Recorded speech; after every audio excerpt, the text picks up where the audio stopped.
Em um mundo onde a justiça se equilibra na borda de uma faca afiada, existem aqueles que ultrapassam os limites da humanidade com atos inimagináveis. Mas o que acontece quando estes indivíduos enfrentam o veredito final de seus atos?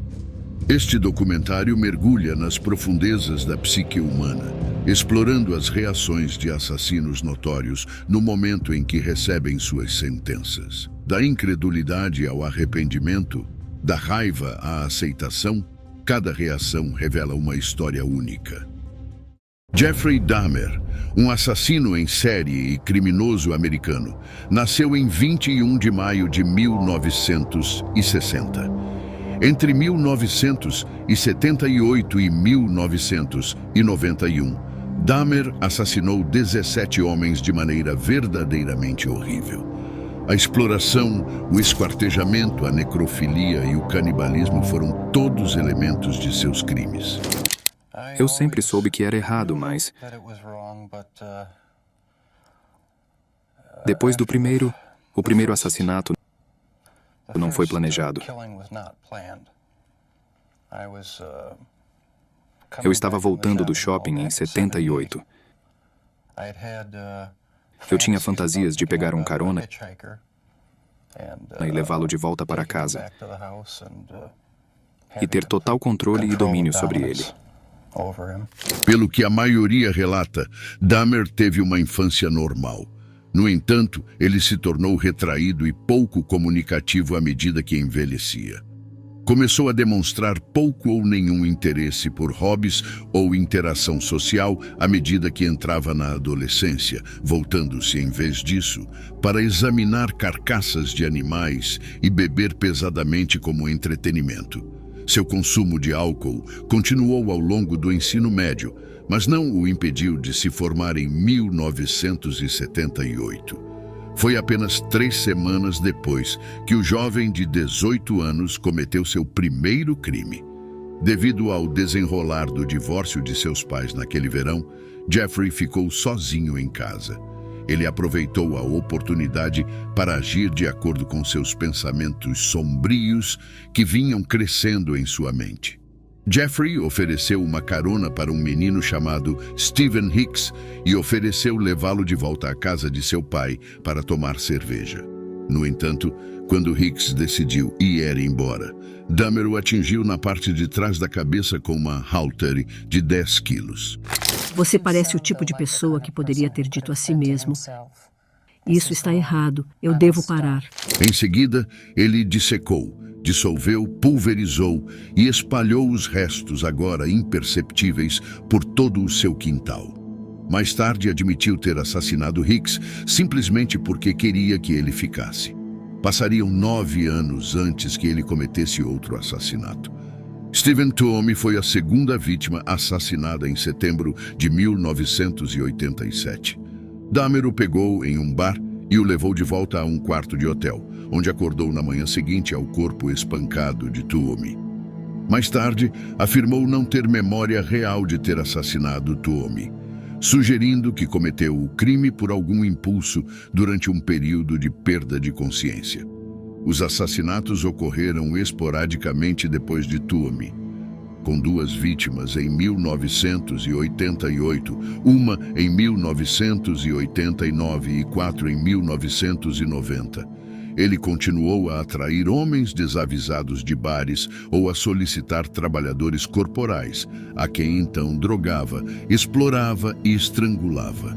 Nesse ponto, Dahmer começou a realizar atos particularmente perturbadores com os cadáveres, continuando a usar os corpos para atos sexuais, tirar fotografias do processo de esquartejamento, preservar com precisão científica os crânios de suas vítimas para exibição e até mesmo reter partes para consumo. Eu estava me ramificando.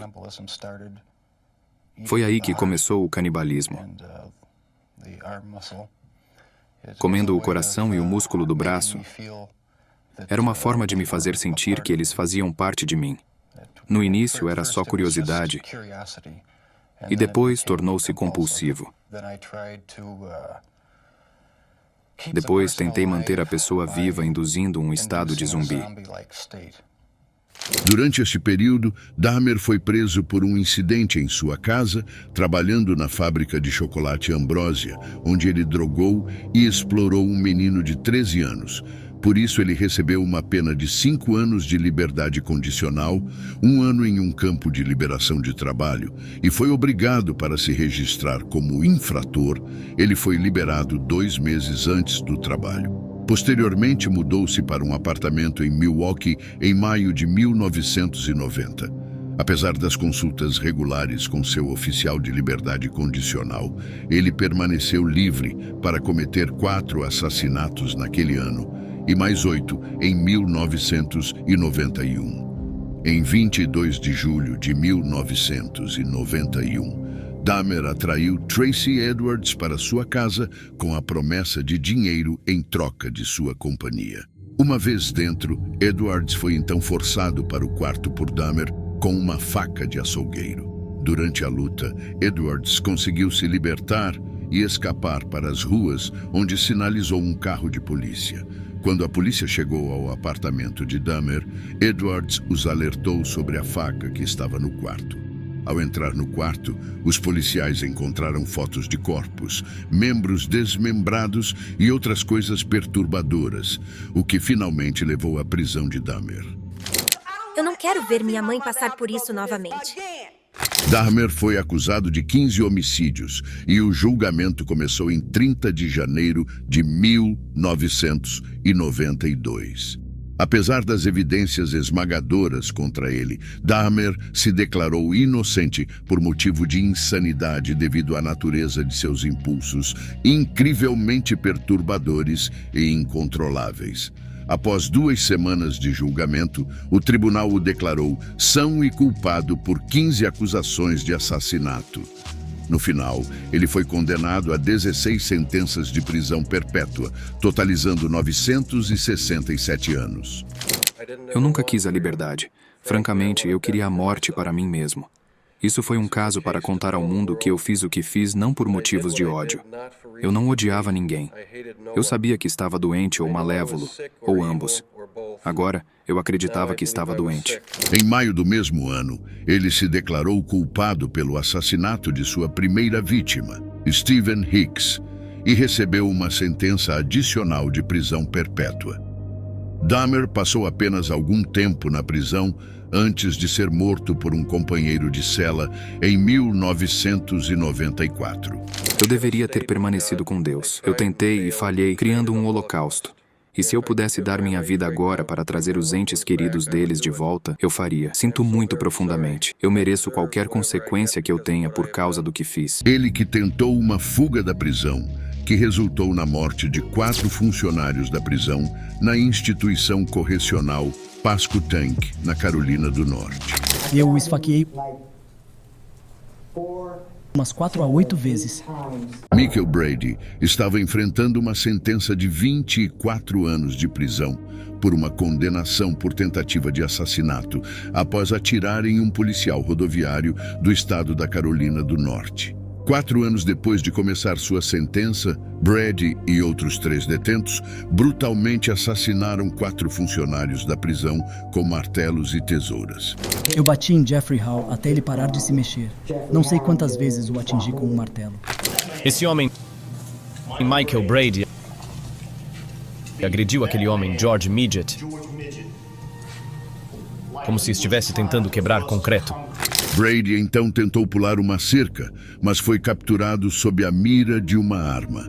Durante o julgamento, os promotores argumentaram que Brady foi quem planejou o ataque e não demonstrava remorso pelos assassinatos.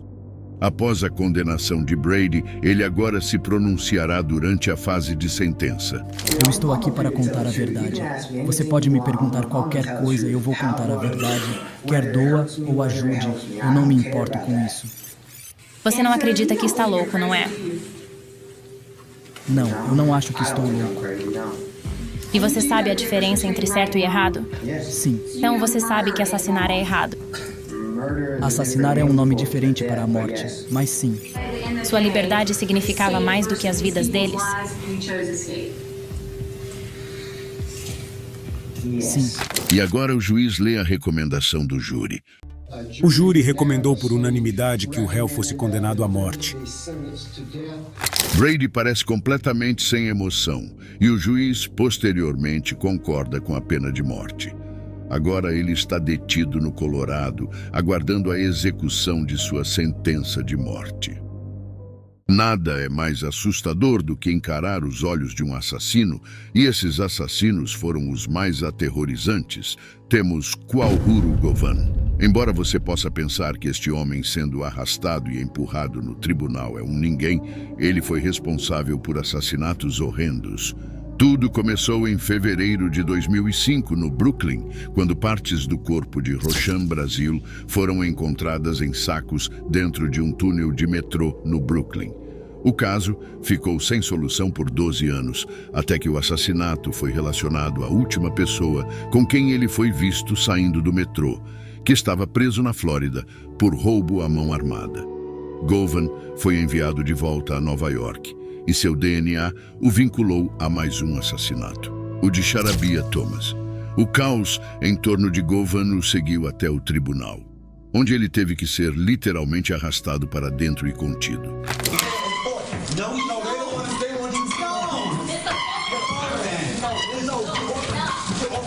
Govan estava sendo barulhento, não cooperativo e francamente irritante. Estou te enviando de volta. Você vai me ver amanhã. Até lá você deveria estar perto dessa mesa, que não se move. Minha cadeira está sendo... Eu não consigo respirar.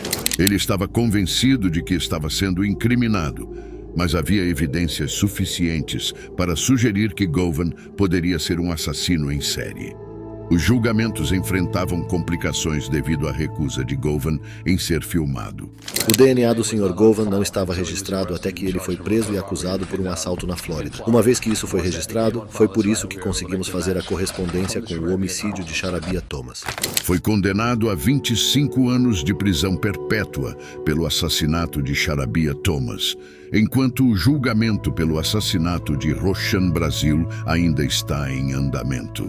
Esse perpetrador em particular tem estado por todo o país. Ele esteve na Flórida, esteve na Califórnia. Vamos prosseguir com isso. Qualquer outro caso que possa se enquadrar nesses crimes. O exemplo do caso de Sidney Newen, também conhecido como Sidney Newsom, que causou tumulto durante sua aparição perante o juiz do Distrito Sul, Aubrey Rice, no Tribunal de Justiça do Condado de Pike, enfrentando uma acusação de violência doméstica. Não se deixe enganar pela fachada de arrependimento. As ações de Nan no tribunal vão chocar você até o final. Inicialmente composto, ele revisou documentos até que um toque na mesa de um oficial de transporte pareceu desencadear uma mudança. Eventualmente, Neil se recompôs, mas não estava pronto para concluir os procedimentos. Visivelmente irritado e chateado, Neil envolveu-se em uma discussão com o juiz, levando o juiz a sinalizar para sua remoção. Inicialmente, Neil parecia que obedeceria, mas logo ele explodiu, pegando um monte de papéis e os jogando no juiz, iniciando o caos. Os funcionários do tribunal se afastaram, sua mãe gritou e pulou, enquanto a descontrolada oficial de transporte lutava para manter o controle. As ações de Neil não pararam por aí. Ele lançou um telefone no juiz e derrubou um monitor de computador. O juiz Rimes decidiu que já era suficiente e era hora de retomar o controle de seu tribunal. Apesar da resistência contínua de Neil, o juiz Rimes conseguiu contê-lo, com o irmão de Neil se envolvendo. Eventualmente, mais autoridades intervieram para retirar Neil da sala. Uma vez que a ordem foi restaurada, o juiz Rimes voltou ao banco e retomou os procedimentos. O irmão de Neil não foi acusado de nenhum crime e foi retirado do tribunal. Neil foi acusado de uma acusação adicional de desacato ao tribunal e cumpriu 48 horas de prisão.